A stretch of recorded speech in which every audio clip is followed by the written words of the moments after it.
요즘 물가도 오르고 생활비 걱정도 많아지면서 혹시라도 기초생활보장제도를 신청해볼까 하시는 분들이 많아진 듯합니다. 막상 신청하려고 보면 소득과 재산뿐만 아니라 여러 기준이 복잡하게 얽혀 있어서 도대체 뭐가 어떻게 되는 건지 난감하다는 분들이 꽤 계시더라고요. 그래서 오늘은 이런 고민을 조금 덜어드리고자 기초생활보장제도에서 중요하게 다루는 사적 이전 소득이 무엇이고 어디까지나 소득으로 간주되는지 구체적으로 살펴보려 합니다. 따뜻한 마음으로 주변의 도움을 받았다가 오히려 수급비가 줄어들거나 자격이 박탈되는 안타까운 상황을 예방하려면 제도에 대해 정확히 아시는 게 무엇보다 중요하다고 생각합니다. 저와 함께 하나씩 차근차근 알아보면서 부담과 걱정을 덜어보시면 좋겠습니다. 아는 것이 돕니다. 복지뉴스 넘버원 KB 뉴스 지금 시작합니다.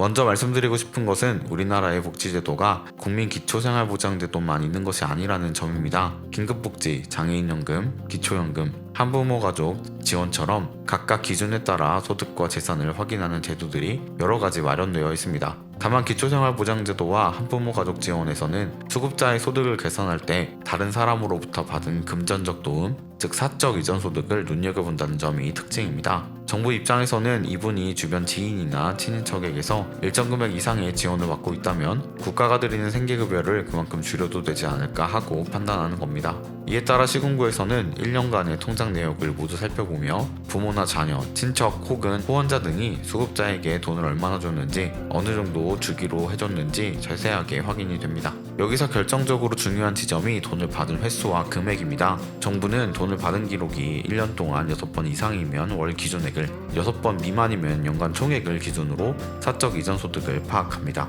예를 들어 1인 가구가 최근 1년 사이에 6번 이상 돈을 받았다면 그 매달 받는 액수가 35만 원을 넘는지 확인하는 방식입니다. 2인 가구 기준은 한 달에 58만 원, 3인 가구 75만 원, 4인 가구 91만 원의 기준이고 이보다 넘는다면 초과분이 매달 소득으로 잡혀서 생계급여에서 깎입니다. 반면 6번 미만이라면 월 단위가 아니라 연간 합계 금액을 보는데 1인 가구는 119만원, 2인 가구는 196만원, 3인 가구는 251만원, 4인 가구는 304만원이 그 기준입니다. 1년 동안 이 금액을 초과해서 금전을 받았다면 초과된 차액을 12달러 나눈 만큼을 매달 소득으로 잡아 수급비에서 차감하고 만약 그 금액이 생계급여보다 더 크다면 수급 자격이 박탈될 수 있습니다. 그러면 이렇게 받은 돈이 모두 소득으로 계산되느냐 하면 꼭 그렇지만은 않습니다. 정부는 임대보증금이나 수술비, 교육비 등 불가피하게 지출될 수밖에 없는 항목에 쓴 돈이라면 소득에서 빼줄 수 있다고 설명합니다. 예컨대 전셋집 보증금을 갑작스럽게 올려달라고 해서 자녀가 목돈을 마련해줬다면 그 부분을 사적 이전 소득에서 제외할 수도 있다는 겁니다.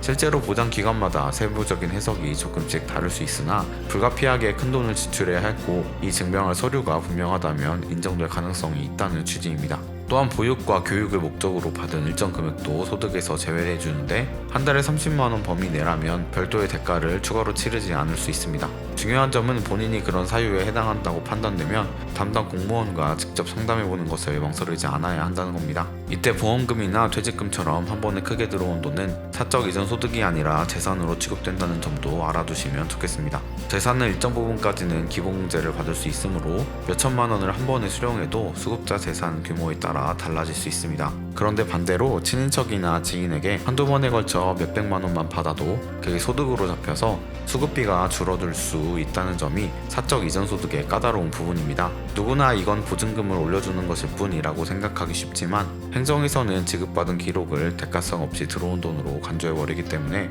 해당 사유를 증빙하지 못하면 제대로 소득이 잡히는 식입니다. 예를 들어 어떤 할머니께서 지난 1년간 자녀에게 500만 원을 딱 한 번 전달받았다고 가정해보겠습니다. 만약 그 돈을 보증금 인상이나 수술비처럼 불가피한 용도로 썼다는 사실을 입증하지 못하면 정부는 이 500만 원에서 1인 가구 소득 기준액인 119만 원을 빼고 남은 381만 원을 12달로 나눠 매달 32만 원씩 생계급여에서 깎아 나갑니다. 현재 받고 있는 급여가 32만 원이 안 된다면 수급 자격마저 잃게 되는 것이죠. 그런데 만약 돈을 바로 집주인에게 올려줘야 하는 보증금으로 사용한 사실을 증명할 수 있다면 사적 이전 소득에서 제외돼도 생계급여에 영향이 없을 수 있습니다. 따라서 같은 액수를 받아도 어떤 용도로 쓰는가가 매우 중요합니다. 이 밖에도 전 배우자로부터 받는 양육비, 지인들끼리 돌리는 친목회비, 축의금과 부의금, 심지어는 대출 이자처럼 일부러 빌린 돈이라고 해도 뚜렷한 계약서가 없는 상태라면 통장에 들어온 기록 자체로 사적 이전 소득이라고 간주될 수 있습니다. 그냥 빌린 건데 다시 갚으면 되지 않을까 싶어도 정부에서는 그것을 입증할 만한 공증 서류나 법원 문서가 없는 이상 그냥 받은 것으로 강조하는 경우가 많습니다. 특히 한부모 가구가 매달 일정 액수의 양육비를 받다가 친척에게서 별도 용돈을 추가로 받으면 그 순간 기준액을 넘겨버려 수급비가 깎이거나 한 번에 탈락하는 사례도 발생합니다. 작은 금액이라도 이전받은 돈으로 보고 합산해버리기 때문이죠. 그러나 사적 이전 소득을 계속 부과하는 기간이 무한정은 아닙니다. 정부가 정한 1년 이내에 반복해서 지원이 확인되면 지속적으로 소득이 잡히지만 1년이 지난 시점부터는 최근에 꾸준히 도움을 받지 않았다면 삭제될 수 있습니다. 예를 들어 올 1월에 수급을 신청해 담당자가 직전 1년치 통장을 검사했을 때 총 10번에 걸쳐 지원이 있었다면 당연히 6번 이상에 해당하므로 월별 기준으로 소득을 계산하게 됩니다. 하지만 이후로 돈을 전혀 받지 않고 시간이 나서 다음 조사 때는 해당 기간 지원 횟수가 6회 미만이면 그때부터는 사적 이전 소득이 적용되지 않는 식입니다.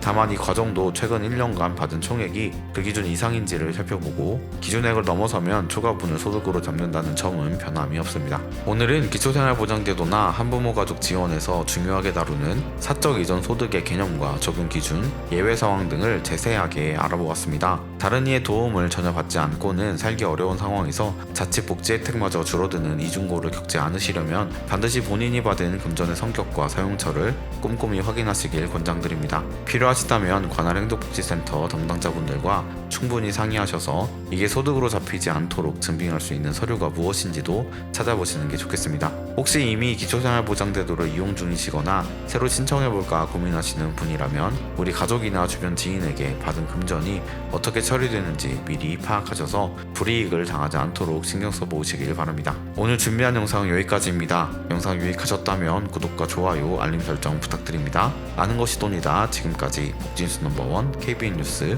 윤석호 기자였습니다.